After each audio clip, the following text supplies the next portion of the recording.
Good evening all of you, you are most welcome on our YouTube channel.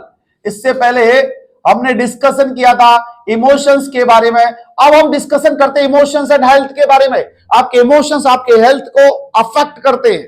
Emotions means यदि आप prolonged stress में रहेंगे तो आपके पेप्टिक अल्सर होने के चांसेस हो जाते हैं, क्योंकि इमोशंस के कारण क्या होगा, कॉन्स्टिपेशन होता है, फ्लूइड बैलेंस डिक्रीज होता है, जो कि क्या लीड करता है, अल्सरेशन। तो emotions plays an important role in human life. If we wish to influence other person's actions, we can do so by raising the appropriate. The pleasant emotions like love, अच्छे emotions भी होते हैं जैसे love, joy and happiness are helpful and essential for the normal development. Love, joy and happiness जरूरत है हमारे जीवन को जीने के लिए and to be healthy होने के लिए. There is an old saying, जभी तो दुनिया के अंदर बड़े बुजुर्गों ने बोला है, joy is the best medicine. क्या बोला है? Joy is the best medicine. आनंद जीवन की अच्छी दवाई है। Joy is the best medicine. किताब बोल रही है भाई, मैं नहीं बोल रहा। आप सोचोगे आज गुरुजी मोटिवेशन के सेशन ही दे रहे हैं, ज्ञान की बात है। नहीं, ये किताब बोल रही है। What intense and unpleasant emotions, but an intense and unpleasant emotions disturb the whole organism. वो पूरे ऑर्गेनिज्म को डिस्टर्ब कर देता है। And they persist, they may cause illness. ये इमोशंस बेटा इलनेस भी पैदा कर देते हैं। इन इमोशंस के कारण क्या होता है, कुछ सर्कमस्टांसेस ऐसी आ जाती है जिनके अंदर बॉडी के अंदर फिजियोलॉजिकल रिएक्शंस डेवलप होती है। फिजियोलॉजिकल रिएक्शंस जो कि एक इंडिविजुअल के एडजस्टमेंट करने में प्रॉब्लम आती है। ये physiological reactions for a long time and don't have any harmful effect. इनके ऊपर इनका हार्मफुल इफेक्ट नहीं होता है। What When emotions occur again and again, यदि एक बार आपके ऊपर इमोशंस आए, एक बार आपके ऊपर इमोशंस आ गए, आपने वेट कर लिया, लेकिन अगेन एंड अगेन आपके पास इमोशंस आ रहे हैं किसी के प्रति और हार्मफुल इफेक्ट्स आ रहे हैं या बेकार इमोशंस आ रहे हैं, तो ये क्या लीड करेंगे? Harmful effects, adverse effects. अच्छे इमोशंस, लव, जॉय, हैप्पीनेस, ये तो बहुत जरूरी है, लेकिन किसी के प्रति स्ट्रेस आ रहा है, तनाव आ रहा है, देखने से खुशी नहीं मिल रही, हार्मफुल इफेक्ट आ रहा है। बट व्हेन एन इमोशंस आकर again and again, they will lead the disorder. इनको फिजियोलॉजिकल डिसऑर्डर बोलते हैं। ये फिजिकल हेल्थ को बिगाड़ सकते। इमोशनल डिस्टर्बेंसेज मेन कॉज है हमारे पेप्टिक अल्सर और हार्ट डिजीज का। This is a because of psychosomatic relationship. Psychosomatic एक डिसऑर्डर होता है बेटा, मैं अलग से वीडियो बनाऊंगा। साइकोसोमेटिक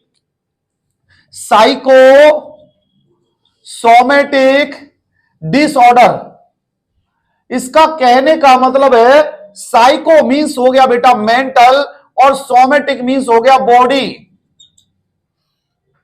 माइंड के कुछ फंक्शंस के कारण, माइंड में स्ट्रेस और प्रोलॉन्ग्ड टेंशन के कारण आपके बॉडी के ऊपर कुछ एडवर्स इफेक्ट हो जाते हैं। उन डिसऑर्डर्स को बोला जाता है साइकोसोमेटिक डिसऑर्डर्स। इसकी डिटेल हम टॉपिक डिस्कशन करेंगे, अलग से वीडियो बनाएंगे। ये साइकोसोमेटिक डिसऑर्डर्स हमारे इमोशंस, बैड इमोशंस का तरीका है। एग्जांपल में हम देख सकते हैं हार्ट डिजीज और पेप्टिक अल्सर हमारे साइकोसोमेटिक इलनेस के अंदर आते हैं। अस्थमा आता है by the nurse and she realized that her beauty is not only to practice her nursing skills, provide physical comfort, but also to reduce the intensity of emotional distress as much as possible for her. एक patient को हमारा ध्यान रखना चाहिए कि उसका emotional balance रहे। ये नहीं हम सुंदर बन के उसके सामने झलकते रहे। इफ सम पर्सन, और इमोशनल सपोर्ट का मतलब ये नहीं कि तुम जाके मिल जाओ, वो रो तो तुम कहो यहां रो, ऐसे नहीं। You have to support, you have to be like in a professional manner. Professional तरीके से आपको बात करनी है, प्रोफेशनल एटीट्यूड आपको होना चाहिए। ये नहीं सामने वाला ज्यादा सुंदर हो तो आप अट्रैक्ट हो जाओ, बोलो नंबर दे दो, ऐसा नहीं। पता बड़े तो मैं यूके से आया, यूएस से आया, बोला भाई साहब मुझे ले चलो साथ में, ऐसे नहीं। बोला मैं चलूंगी, कोई बात नहीं, फर्जी शादी कर लो, नहीं। You have to be in your limitation and you have to be like a professionals. And your behavior should be a professional. You have to respect for emotions of every human being.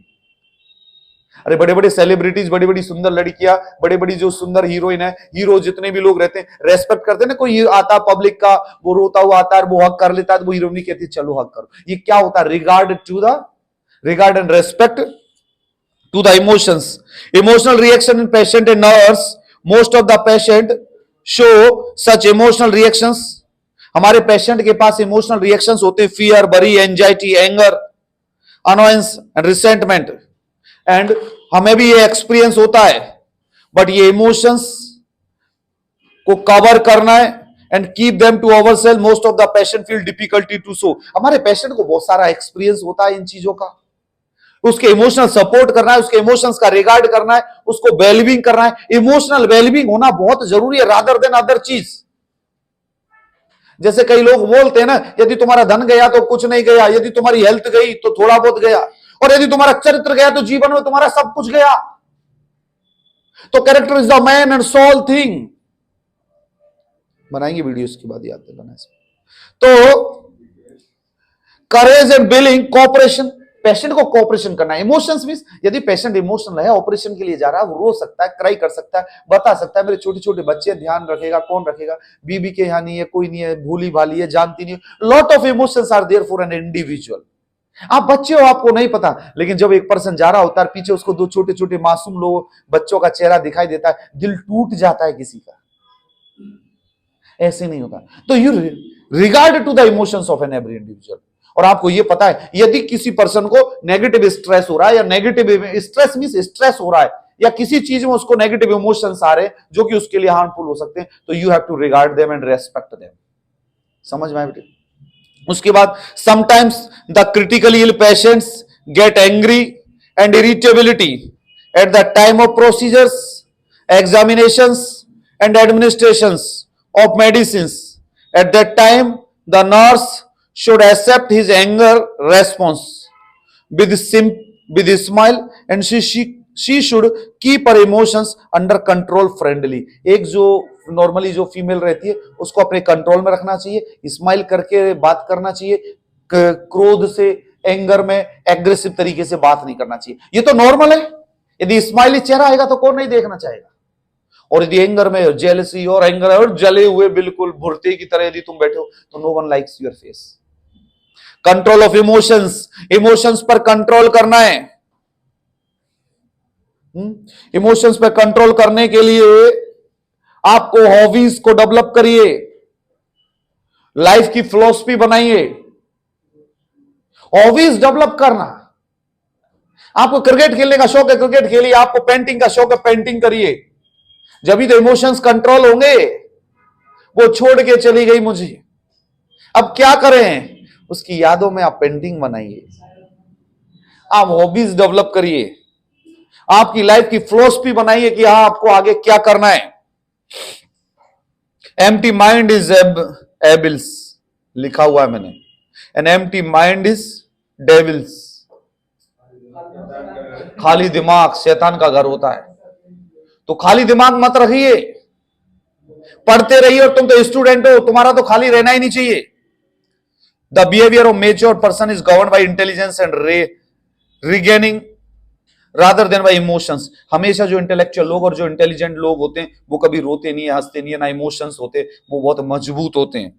The following are some points that can be practiced in order to have control over emotions. कुछ points है जिनके ऊपर हम discuss कर रहे, जो आपको emotion control करना सिखाएंगे। सबसे पहले, we should learn as much as possible about our emotions, their causes, reaction, involved with consequences to have the greater power over them.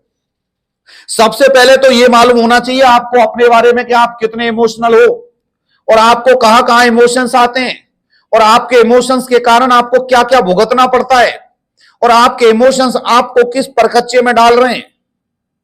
आपको अपने बारे में पता होना चाहिए, मींस आपकी इंसाइट डेवलप होनी चाहिए, आपको खुद के बारे में नॉलेज होनी चाहिए। ये नहीं कोई भी आ गया जहां बैठ गए, चलो आज आपको साथ, कल आपके साथ, परसों आपके साथ।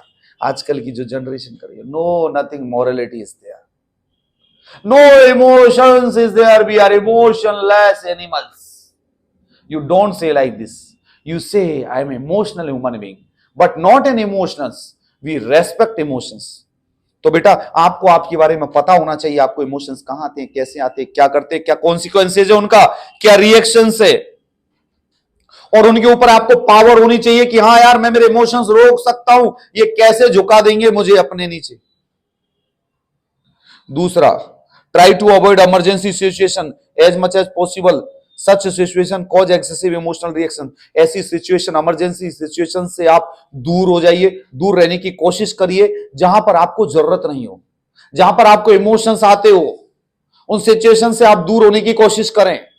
यदि आपको पता है कि यदि दोस्त बनने से आपकी पढ़ाई खतरे में जा रही है तो मत बनाइए। यदि आपको पता पड़ रहा है कि मेरे दोस्त बनने से मेरा टाइम खराब हो रहा है, मत बनाइए। बनाओगे तो टाइम खराब होगा। हम तो हमारे दोस्तों की संख्या कम करते जाते हैं। हमें यह लगता है, हमने आज 10 दिन में नया एक दोस्त बनाया। दोस्त बनाने के बाद हमें यह लगा, दोस्त का मतलब सिंपल एक फ्रेंड सर्किल में आए लोग, हमें यह लगा यार ये हमारे सर्किल के क्राइटेरिया से सेट नहीं होता, ये तो दिन भर भाई फ्री रहता है, इसके पास तो टाइम ही टाइम है, ये तो हमारे टाइम की अस्तेसी कर देगा, ये तो खुद भी प्रोडक्टिव नहीं है, हमें भी नहीं होने देगा। हम भाई साहब लिस्ट से नाम हटा देते हैं, क्योंकि हमें तो ऐसा आदमी दोस्त चाहिए जो 5 मिनट ही बात करे, डेली का मिलना नहीं। महीने में एक बार 5 मिनट बात हो जाए, बस बात खत्म। कोई दिक्कत हो तुम चले गए, कोई दिक्कत हो हम चले गए। तो emotions, try to avoid emergency situations as much as possible. We should cultivate hobbies, habits of good reading, get busy in some useful activities. अपने आप को बिजी रखिए। हम आपको पढ़ा रहे हैं, ये क्या है? हमारी हॉबी है कि अपने आप को बिजी रखें, फालतू की चीजों से दूर रहे। ये क्या हुआ? ये इमोशंस डेवलप करने के लिए आ रहा हूं सर बस 5 मिनट में। We should cultivate hobbies, habits and good reading. A desirable philosophy of life will enable us to avoid mental complex and emotional tension। जब हमारी फिलोसफी अच्छी होती है लाइफ का, हमारा क्लियरिटी होती है, हमारा गोल ये, हमारा विजन ये, तो आपको कोई प्रॉब्लम नहीं होगी, आपको टेंशन नहीं होगी, आप इमोशनल रिएक्शन से इमोशनल टेंशन नहीं होगी। Try to learn to control unreasonable, unrealistic and excessive external expressions. ज्यादा उम्मीद मत पालो दुनिया से, ज्यादा उम्मीद ना पालो और अपने ऊपर कंट्रोल रखो। अनकंट्रोल बिहेवियर मत करो, एक्सेसिव एक्सटर्नल एक्सप्रेशन मत दो। एक्सप्रेशन, कोई देख रहा है, तुम बार बार मुस्कुरा रहे हो, तो गलती तो तुम कर रहे हो ना। वहां भी मुस्कुरा रहे हो, वहां भी मुस्कुरा रहे हो, वहां भी मुस्कुरा रहे हो। किताब बोल रही है भाई, excessive external expression of emotions because these expression increase the intensity of expressed emotional experiences of the individual. No, don't laugh, don't give a smile। जहां जरूरत हो वहां दो, बिना जरूरत के दोगे तो बड़ी प्रॉब्लम हो जाएगी। सबको बोल रहा हूं, मुझको बोल रहा हूं, तुम ये मत सोचना सर जी अपने लिए नहीं बोल रहे, मैं मेरे लिए बोल रहा हूं। A thorough understanding of oneself, one's own limitation and power helps in controlling one's emotions। हमारे खुद के बारे में अंडरस्टैंड करना चाहिए, खुद की पावर के बारे में पता होना चाहिए, हम किस चीज के ऊपर कितना कंट्रोल कर सकते हैं। पता पड़े आपको कोई हैबिट लग गई, आपको किसी चीज की आदत लग गई, आप किसी से इमोशनली अटैच हो गए, आप उसे नहीं छोड़ सकते, फिर तो आपको वहां अटैच नहीं होना चाहिए। You should know about your powers and limitations. दुनिया का सबसे बड़ा ज्ञानी कौन है? जो अपने बारे में जानता है, जिसके अंदर इनसाइट प्रेजेंट है। Who I am, where I am, और why I am। इसका पता जिसको हो, that is powerful man। वरना दुनिया के अंदर बहुत सारे लोगों को तो ये पता नहीं, उनसे जब हम मोटिवेशन के सेशन लेने जाते हैं उनसे पूछते हैं आप कौन है, तो ये कहते आप कौन है। अरे आपके माइंड में आपकी फिलोसफी, आपका माइंड का विजन, आपका माइंड की क्लैरिटी तो होनी चाहिए कि आप कौन हो, कहां हो, कैसे हो, क्या करने आए हो।